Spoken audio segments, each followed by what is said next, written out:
Centuries ago, before cities rose into the skies and before lights banished the darkness of night, there were villages, isolated, forgotten, and wrapped in silence. These villages, tucked deep inside forests or clinging to the edges of mountains, lived under an endless shadow. People did not fear the storms, nor the wild beasts, nor even the hunger or famine, as much as they feared what walked at night. The darkness was not empty. It had eyes, it had hunger, and it had names that parents whispered only in prayer, too terrified to speak them aloud. They called them the Strigoi in eastern lands, the Nosferatu in forgotten valleys, and the Blood Walkers in remote villages. To us, they are known simply as vampires. But where there is terror, there is resistance. And where there is resistance, there is unity. That unity became a society so secret, so hidden, that its name was never etched into stone or scripture. It was carried only in whispers and blood. This was the birth of the Vampire Hunter Society. The beginning was not glorious. It did not start with an army marching under banners of gold. It began with broken men and women who had lost everything. A farmer who returned to his home to find his children pale and lifeless, their throats marked with wounds no wolf could make. A widow who watched her husband dragged from his bed by something neither man nor beast. A priest who discovered that his holy prayers could not protect his village from the shadows lurking outside the church. These were the founders, not kings, not generals, but grieving souls who had seen the face of terror and swore they would not bow to it again. The first gatherings were not in castles or monasteries. They were in barns and caves and hollowed-out trees where the scent of decay still clung to the wood. By candlelight, with trembling hands, they carved marks into ground, crude symbols meant to ward off the night. They sharpened their tools, scythes, knives, wooden stakes cut from trees that had grown untouched for centuries. Every village had its own version of protection, but all of them carried one truth. If the undead fed on the living, then the living would fight back with every breath they had left. But something changed the course of their scattered resistance. A ritual, one so ancient its origins are still debated even among those who carry the society's bloodline today. It was said to have been discovered in the writings of a monk who vanished after claiming he had seen demons walking among men. Others believe it was whispered by survivors of a cursed village that burned itself to the ground to prevent infection from spreading. Whatever its source, it became the oath that bound them, an oath not written, not spoken, but sealed in blood. The hunters would gather under the blackest nights when the moon disappeared. Each would cut their palm and let their blood drip into a shared vessel, sometimes a chalice, sometimes a bowl carved from bone. The blood mingled, binding them together, and as they raised the vessel to their lips, they swore the words only once, never repeated aloud again, to walk in darkness so others may see the dawn. From that night onward, they were not simply villagers with vengeance in their hearts. They were hunters, chosen by blood and bound by silence. Their gatherings became more frequent, and their rituals more complex. Fires were lit not for warmth, but as symbols of purity against the taint of the undead. Old songs were rewritten. Chants twisted into weapons of fear meant not for men, but for creatures that lingered in shadows. Legends say that the first true vampire slain by the society was not felled by silver or cross, but by faith and unity. A creature that had haunted a valley for generations was cornered during a harvest festival, when hunters disguised as celebrants struck it down with sharpened plowshares dipped in garlic and blessed in secret by a trembling priest. The villagers celebrated, thinking themselves free, but the hunters knew the truth. This was not victory, only survival. For where one vampire fell, others always followed. The society grew not in numbers, but in secrecy. To the world outside, they were ordinary, farmers, shepherds, blacksmiths, mothers. But by night, they became shadows themselves, moving silently between villages, carrying tales of the undead and training the next chosen hunters. They marked safe houses with secret symbols carved into wooden doors, invisible to those who did not know where to look. They shared herbs passed from elder to youth, mixtures that burned the skin of the undead, or masked the scent of living flesh from their predatory senses. And yet, with every generation, the cost grew heavier. To take the oath was not simply to fight. It was to abandon normal life forever. Hunters did not marry easily, For fear their children would be orphaned, they did not settle. For fear their presence would draw creatures to the villages they loved. They lived between the world of the living and the dead, belonging to neither. The society became a ghost itself, spoken of only in hushed warnings, sometimes mistaken for a myth invented to frighten children. But the hunters did not seek fame or gratitude. They sought only to keep the darkness at bay. What gave them power was not numbers, nor weapons, but belief. The belief that humanity could stand against the tide of shadows.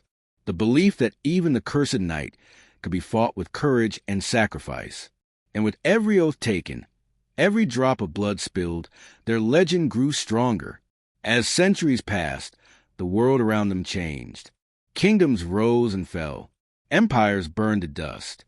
But the society endured, hidden in the cracks of history. When plague swept across Europe, many whispered it was not rats that carried the disease, but the spread of vampiric corruption. When villages vanished overnight, leaving only silence and bones, those who knew the truth recognized the work of the undead, and the silent war fought by the hunters who never returned. Even in ancient manuscripts, tucked away in monasteries, there are strange footnotes, scribbles in the margins about pale figures and hunters cloaked in black. The church spoke little of them, for to admit their existence was to admit the weakness of holy walls. But behind closed doors, priests sometimes left offerings for society, relics, holy water, and prayers they dared not voice aloud. And so the origins of the Vampire Hunter Society became more than history. They became a shadow that lingers behind every campfire tale, every story of blood drinkers, every whisper of something moving in the dark. For if such creatures truly existed, then surely those who fought them must exist as well. And tonight, as you listen to these words, ask yourself this: did the hunters truly vanish with time, or have they merely stepped deeper into the shadows, still bound by the oath spoken centuries ago? The oath to walk in darkness, so that you, sitting here now, may see the dawn. The Vampire Hunter Society was never just a band of warriors with sharpened stakes and iron will. It was a brotherhood, bound not only by weapons, but by rules that were older than parchment itself. Rules that whispered of loyalty, secrecy, and blood. To join this society was not a choice, it was a rebirth. One did not simply walk in the fold. One was initiated, branded, and forever tied to oaths written in crimson. The initiation began in places most would never dare enter. Deep underground, in cavernous chambers carved beneath forgotten villages. The hunters would gather. The walls would drip with condensation, torchlight flickering against strange carvings etched into stone. Those symbols were not for decoration. They were warnings. Runes said to keep wandering spirits at bay, marks that sealed the chamber from the unholy eyes of vampires. Only those who bore the mark of society could enter, and only those who proved themselves worthy could stay. It began with silence. Every initiate was brought before a circle of hunters cloaked in hoods, their faces hidden in shadows. At the center stood the elder, the one chosen to speak for the dead and the living alike. He carried with him a dagger unlike any other. Its blade was forged from silver and soaked in oil mixed with ash from burned vampire bones. The initiate would kneel, trembling not from fear of the hunters, but from the weight of the unseen presence they all believed hovered there, the eyes of the ancestors, the spirits of hunters who had died before, watching to see if another would join their eternal war. The elder would press the dagger to the initiate's palm. There was no hesitation, no chance for refusal. The blade would slice deep, and the blood would spill. That blood was not wiped away. It was caught in a blackened chalice carved from stone. The chalice itself bore markings, curses etched into its surface that no outsider had ever translated. The blood would mix with herbs and ash, creating a dark crimson liquid that shimmered unnaturally in the firelight. The initiate was then forced to drink it. That was the oath, not words spoken into the air, but blood taken into the body, binding them to the society forever.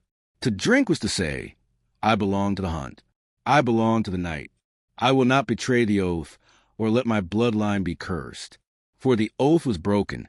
The punishment was said to reach beyond death itself. Hunters told chilling tales of those who betrayed the brotherhood. Men whose families wasted away mysteriously, whose descendants were born sickly, cursed to walk with shadows clinging to them until their last breath. Whether superstition or truth, No one dared test the oath's power.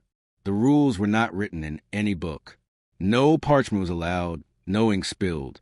To write them down was to risk discovery, and discovery was death. Instead, the rules lived on the tongues of the elders, whispered to initiates in the dead of night. Each initiate had to memorize them, word for word, or risk rejection. The first rule was secrecy. The society did not exist to the outside world. A hunter could not speak of it to family, to friends, or even to his own bloodline. To reveal its name, its rituals, or its purpose was to invite execution. A betrayal of silence was punished not with exile, but with death. And not just death. The body of the betrayer was desecrated, burned beyond recognition, so no vampire could ever feed upon it and mock the society's failure. The second rule was loyalty. A hunter must never abandon another in the field. If a battle raged, you fought together or you died together. Abandonment was as much a crime as betrayal. The hunters lived and died by the idea that one life alone could not stand against a night. They were not individuals. They were the blade, the spear, the shield, and the fire. Without one, the whole failed. The punishments for disloyalty were as severe as breaking the blood oath. Whispers told of hunters who abandoned their comrades only to find themselves hunted by their own society. To be declared oath-broken meant to be hunted like the very vampires they once fought. The third rule was sacrifice. Hunters were bound to put the society before themselves. Family came second, wealth came third, and survival itself came last. This rule was perhaps the cruelest, for it demanded that a hunter not only risk his life, but willingly give it if the society required it. Stories abounded of men ordered to stay behind and fight impossible battles so others could escape, or of hunters sent into certain death simply to distract the enemy. They accepted it because they had to, because to refuse was to break the oath, and breaking the oath meant something far worse than dying. The fourth rule was purity of weaponry. Every tool carried by a hunter had to be blessed, forged, or sanctified in ritual. A blade made of common iron was forbidden. Arrows had to be tipped with silver or soaked in sacred oils. Crosses were not simply carved wood, but blessed in fire and smoke, etched with symbols to ward off corruption. To wield an impure weapon was to insult the ancestors, to risk bringing weakness into battle, and weakness meant death. The fifth rule was remembrance. Every fallen hunter's name was to be spoken at the secret gatherings. Their deaths were never allowed to fade into silence, for the society believed that forgetting the dead meant losing the strength of their spirits. And so, in the hidden chambers, before the torches, the names of the dead were whispered like incantations. Each syllable carried the weight of sacrifice. Each name was a reminder that the fight was never ending. But there was one final rule, one not spoken aloud but carried in silence. It was said that the blood oath did not bind the hunters only to society, but also to the creatures they hunted. To kill a vampire was to risk absorbing a fragment of its curse. That was why the rituals were so important, why the chalice and the herbs and the silver were always present. Without them, a hunter risked becoming what he hunted. Some whispered that this was the true reason for the oath, to keep the curse at bay, for without it, the line between hunter and hunted blurred, and men were never the same again. The punishments for breaking these rules were darker than death. Hunters told stories of those who vanished in society, who broke their oaths and tried to return to normal lives. They were never seen again. Some claimed they were captured and buried alive beneath the earth, sealed in iron coffins where their screams could not escape. Others whispered that they were sacrificed, offered up to the very creatures they once hunted, as a warning to the vampires that betrayal was not tolerated even among their enemies. But the most chilling tale was of those who were cursed by the society itself. Cursed to walk as neither man nor vampire, shadows bound to the edges of villages, forever hungering but never able to feed.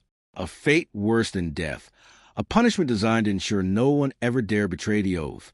And so the rules endured, generation after generation, whispered by firelight and sealed in blood. Each new initiate became a link in the chain, a continuation of a war that had no end. They carried their secrets like weapons, hidden from the world, invisible even to those closest to them. They lived in silence, fought in shadows, and died without recognition. And yet, they endured, bound not just by faith or tradition, but by the unbreakable power of the blood oath. The villagers of old used to say that steel alone could not pierce the heart of a creature that had already died once. To kill the dead required something more than mortal iron, something imbued with curses and blessings, something crafted in silence under the veil of night. And so, the Vampire Hunter Society, born of oaths and secrecy, turned their hands to forging weapons that could wound shadows and silence nightmares. Their arsenal was unlike anything the world had seen. These were not tools of ordinary war. They were instruments of dread, carried by those who lived half in the light, half in the darkness, sworn to hunt what humanity feared to name.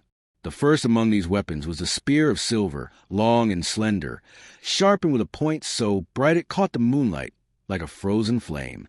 The silver was not mined by common hands. Legends whisper that it was drawn from veins hidden deep inside cursed mountains where no birds flew, and no animals dared to drink from the streams. Carried on mules through desolate passes, it was smelted in furnaces stoked not with coal, but with dry branches from trees that had grown in churchyards. The spear was more than a weapon. It was a proclamation. Its glint alone was said to make the pale children of the night retreat, for silver was believed to carry purity, a reminder of the sun's burning wrath. When driven through a vampire's chest, it did not just pierce the flesh.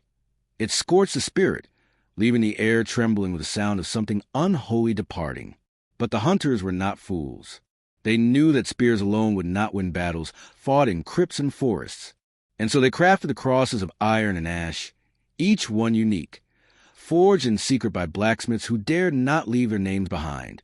These crosses were no delicate ornaments for prayers whispered in daylight chapels. They were heavy, scarred, often jagged, designed not to adorn but to burn.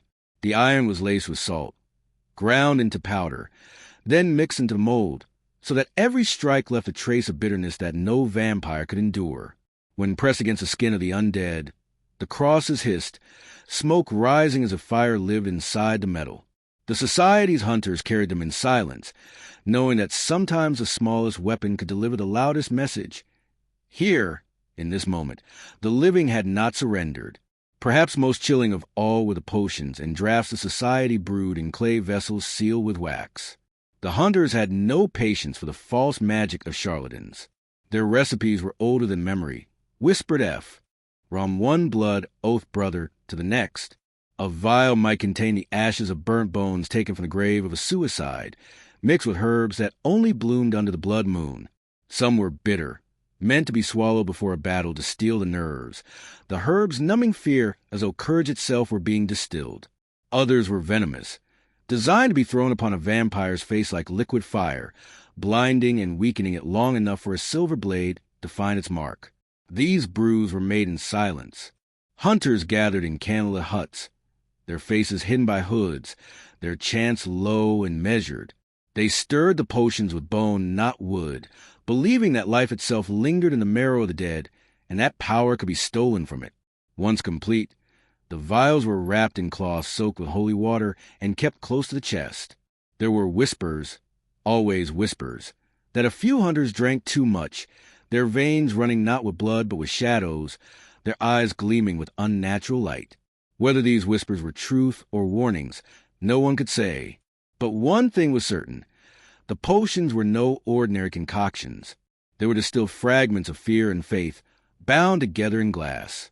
And then there were the blades. Every society has its daggers, its knives, its short weapons meant for swift, secret killing. But the hunters' daggers were something else entirely.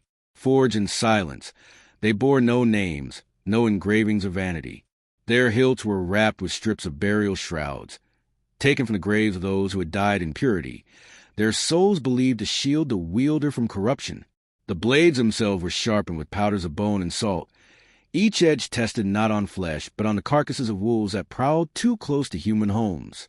When a hunter carried such a blade, it was said he carried not just a weapon, but a piece of every ancestor who had fought before him. To lose one was more than failure. It was sacrilege. But perhaps the most mysterious weapons of society were not weapons at all. They were symbols. Strange runes carved into the hunters' shields, or painted in red upon the walls of villages before a night patrol. These sigils, said to be drawn from alphabets older than Scripture, glowed faintly when held under firelight.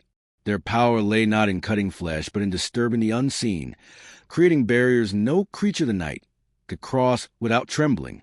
The villagers believed the symbols carried the strength of every prayer ever whispered over them. The hunters, however, carried a darker story, that the runes were etched with the blood of fallen hunters, each symbol demanding sacrifice to gain its strength. Every weapon, whether forged of steel, brewed in clay, or drawn with blood, carried a story. Each tool was a reminder that the Vampire Hunter Society lived in a world where every night might be their last.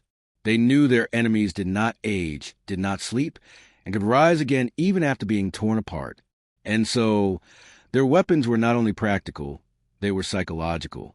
To carry a silver spear, to brandish an ash cross, to whisper a chant over a potion, these were acts of defiance, symbols of humanity's refusal to bow before the endless hunger of the undead.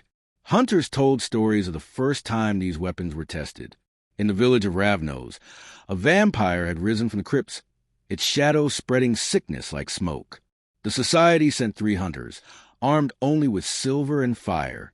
They cornered the beast in a hollow where trees twisted together like claws. When the silver spear struck, the creature howled in a voice that shook the ground, and the air split with the scent of burning rot. It fell, not like a man, but like a storm collapsing into silence. The villagers never forgot. They built a shrine where the creature had burned, and to this day, they say the ground there will not grow grass. And so, the legacy of the weapons grew. Each new hunter was taught not just how to wield them, but how to respect them. Before every battle, rituals were performed.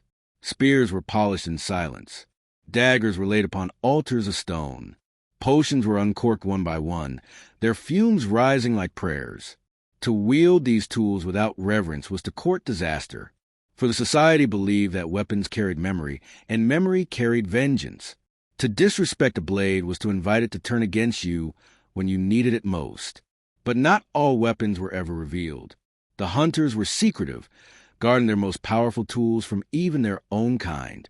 Rumors persist of relics hidden away, a chalice that had trapped the soul of a vampire, preventing it from ever returning, a whip made from the braided hair of martyrs, burning with divine fire when lashed across pale flesh, and even books of spells inked in crimson, pages that whisper to anyone foolish enough to read them aloud.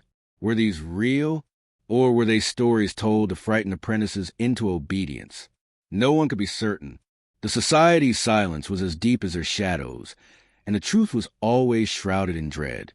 And yet, for all their power, for all their secrets, one truth remained. Weapons alone could not save a hunter. For every silver spear that struck true, another lay shattered in the mud. For every potion that blinded a vampire, another broke too soon, its contents wasted. The society knew this bitter truth well, that in the end, it was not weapons but will, not steel but sacrifice, that carried them through the night.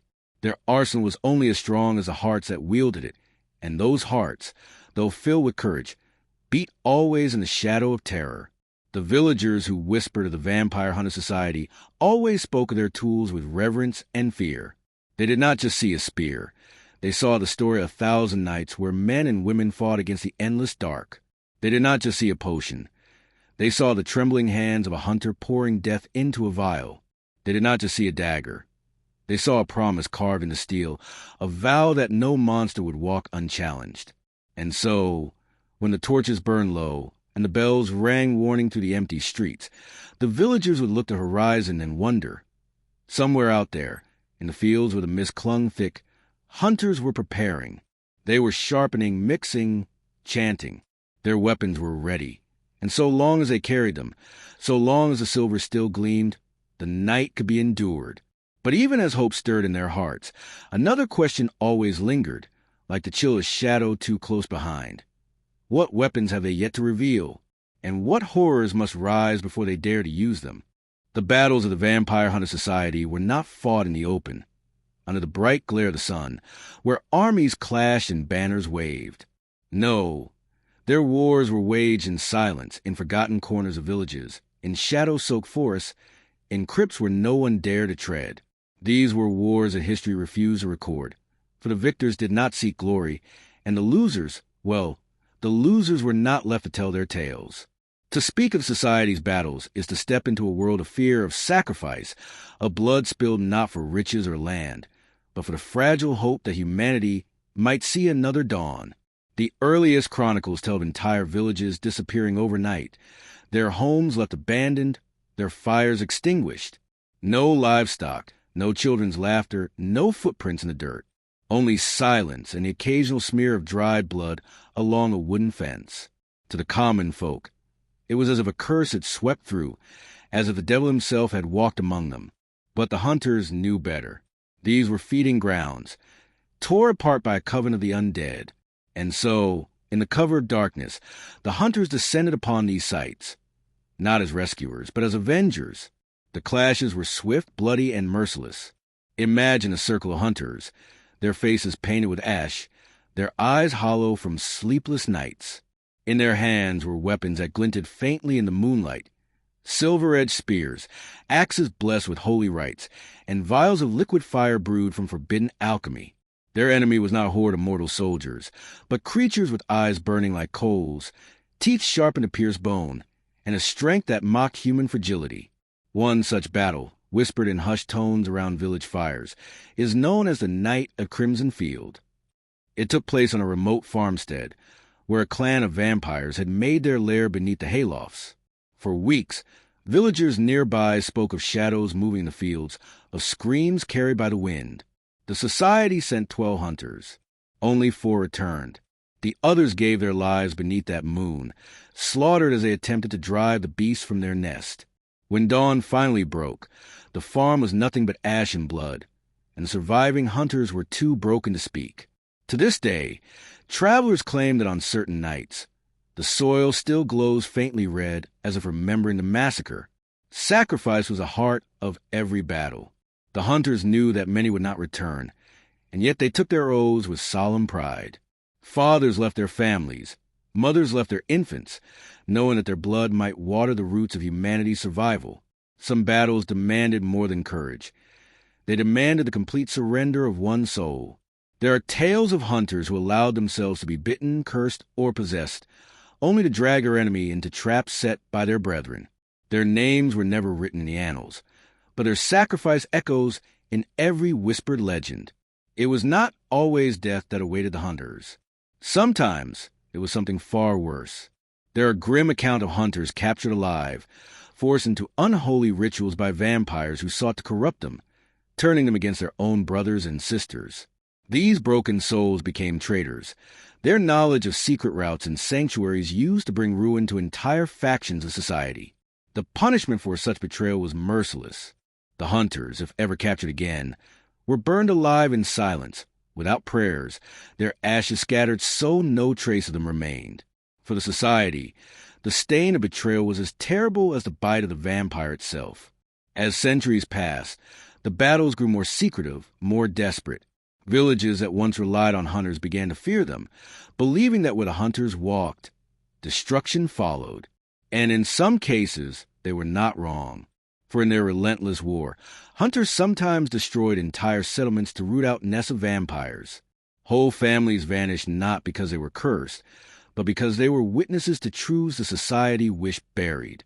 The line between protector and destroyer blurred, and many asked whether the hunters themselves had become as monstrous as those they pursued.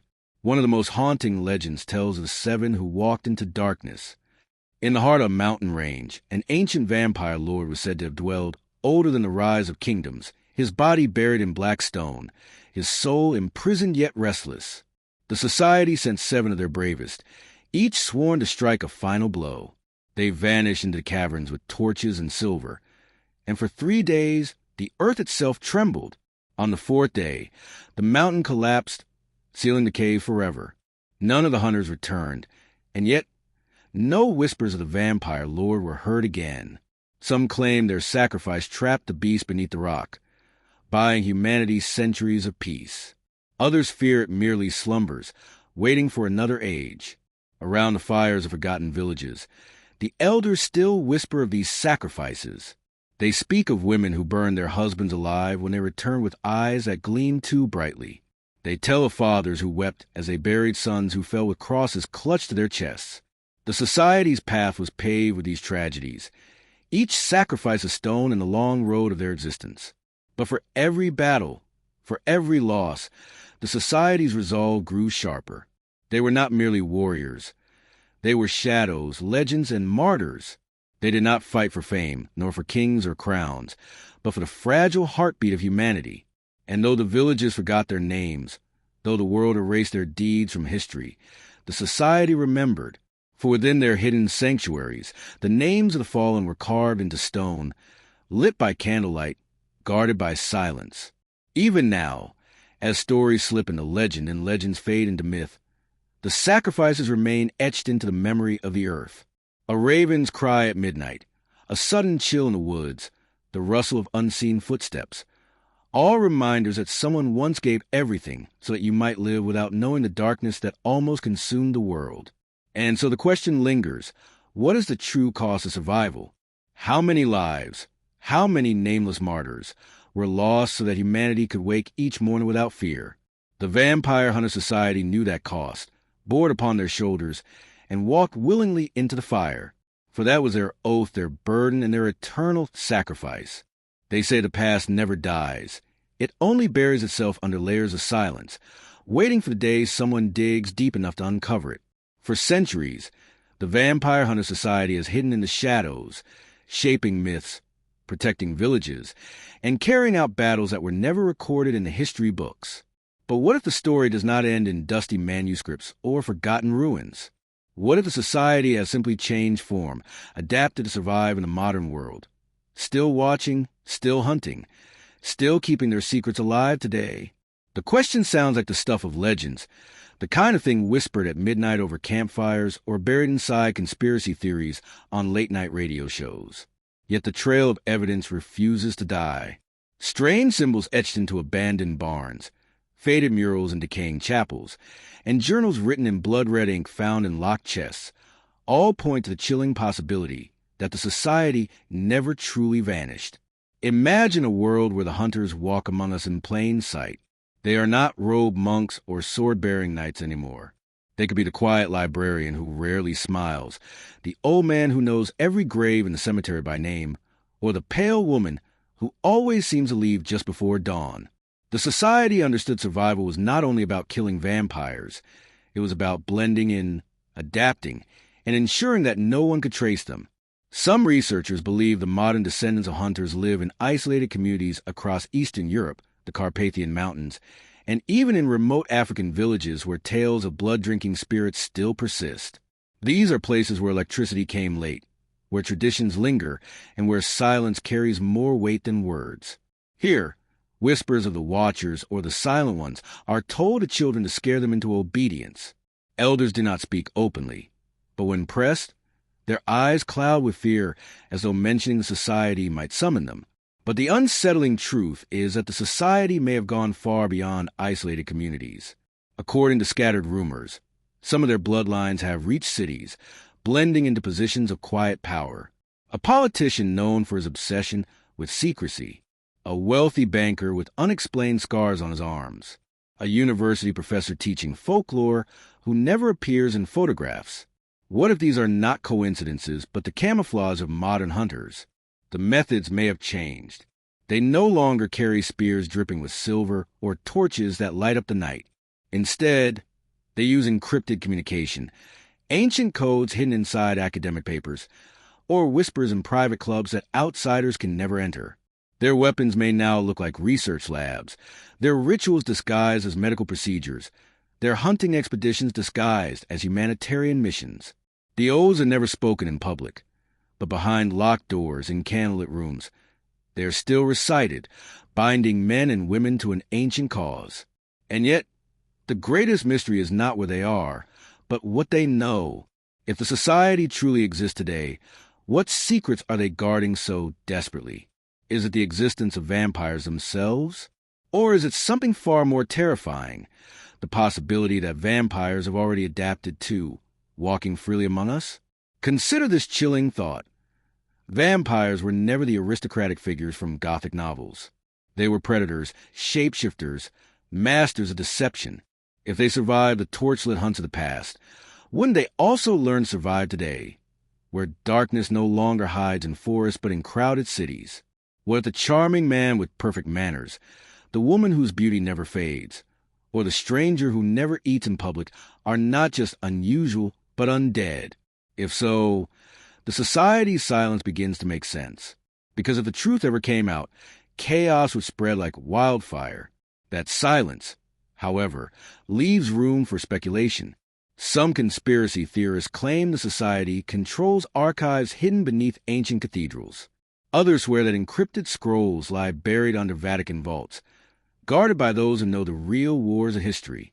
A few even believe governments cooperate with the hunters, disguising their missions as secret military operations. Every unexplained disappearance, every strange autopsy covered up, every case of blood drained from a body, it all points to something greater. And yet, the deeper you look, the more questions emerge. Why are there symbols carved into certain old churches that match descriptions from hunter journals centuries ago? Why do certain rural cemeteries show signs of disturbed graves, the soil too fresh, the coffins broken from the inside? Why do certain families insist on keeping silver relics near their doorways, insisting they're just heirlooms when clearly they are protection charms? Perhaps the most unsettling idea is that the Vampire Hunter Society has always been selective with truth. They tell enough to keep humanity alert, but withhold enough to keep themselves in power. The rituals, the odes, the hidden archives, these are not just methods of protection, but ways of ensuring the society itself remains untouchable.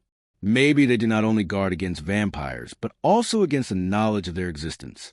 Because once truth spreads, hunters themselves may become hunted.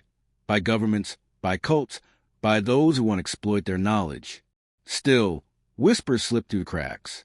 A traveler in Romania claims he saw hooded figures in the woods at midnight, carrying lanterns that glow blood red. A backpacker in South America swears he found caves etched with runes identical to medieval hunter codes. A nurse in a remote hospital insists she treated a man with wounds no human could survive, yet the man walked out before dawn. Each story sounds like madness in isolation, but together they weave a disturbing tapestry. So we're left with a final question. Are they still out there watching us? Maybe you pass one today without realizing. Maybe the person who brushed past you on the street carries a relic under their coat. Maybe the stranger who nodded at you in the marketplace has seen things you cannot imagine. The Vampire Hunter Society was born in blood, sustained by shadows and bound by oaths that echo through generations. Such an order does not simply vanish. It adapts, it waits, it survives. And if they survive, then so do the creatures they hunt. That is a thought that chills the spine more than anything else. For if the hunters still exist, their very presence confirms the vampires have not been eradicated. They are still here, hidden in plain sight, feeding, watching, waiting. So the next time you walk down a lonely street at night, notice the silence too heavy for comfort. Watch the stranger whose eyes linger too long on your neck. Listen for the whispers that rise when the wind dies down.